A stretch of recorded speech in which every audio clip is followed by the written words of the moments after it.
So I'd like to hand over now to Julia, last but not least, the rapporteur from the third working group. And there you were speaking about the tools that are available for civil society to influence policy making. But maybe you can tell us something about the limitations of those tools and what can civil society do and what can all stakeholders do to improve the possibility for civil society to influence policy making. Merci. Alors, Thank you. Well, in workshop 3, we started with the fact that exercising active citizenship can only work within a participatory democracy. So it leads us to the next question. How can we build this in Europe? Now, during the European elections, the idea is to involve citizens in a European dialogue, but also to consider how we can change the way in which institutions in Europe work so that we can take better into account the demands of civil society. Mr. Pinto presented to us the conclusions of the Alliance for New European Citizens and the 3 pillars for proper democratic function. The first was citizenship pillar, and for that to work properly, we need good quality education, training, access to it. Citizens need to know what their rights are. And there are a number of tools which are made available to them so they can participate properly in European dialogue. Then there's a question of the role played by the media. And that was explained as being central to this.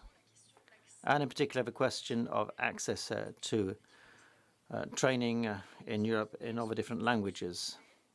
Secondly, on the European institutions, sometimes, unfortunately, give the impression of not listening to or reacting to citizen participation, and that makes citizens reluctant to enter into rather complex procedures which need to have their voice heard.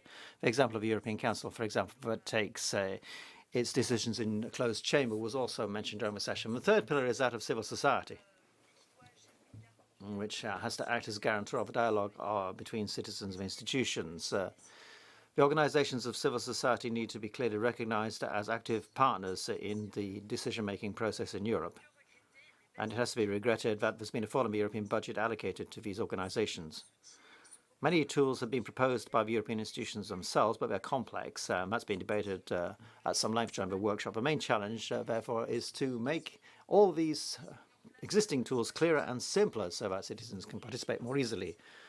Indeed, often citizens don't know who to turn to, nor how to participate actively in European decision-making processes.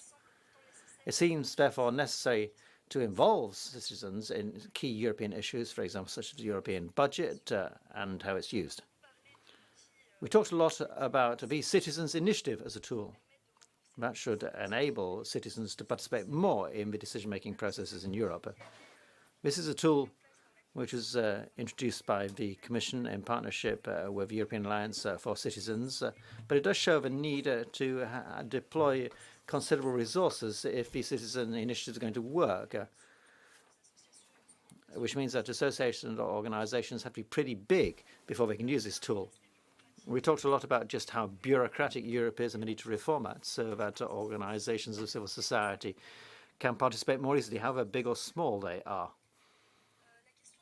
Then there was a question of European competences and national competences and how that fits together. It's a bit of a puzzle for many people, especially when it comes to knowing who to address. Civil society, therefore, needs to play not just the role as mediator with citizens and institutions, but it has to be present at European and national levels at the same time. So this requires some reform if participatory democracy is to work well.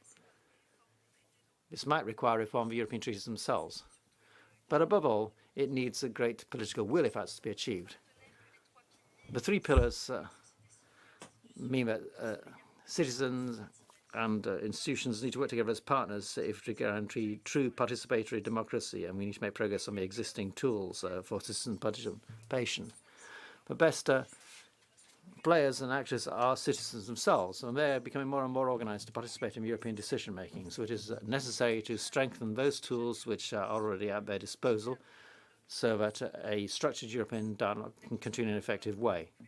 So it should not be a question anymore of how legitimate civil society organizations or European institutions are, but rather how can they work together so they can continue to guarantee a European dialogue. Thank you.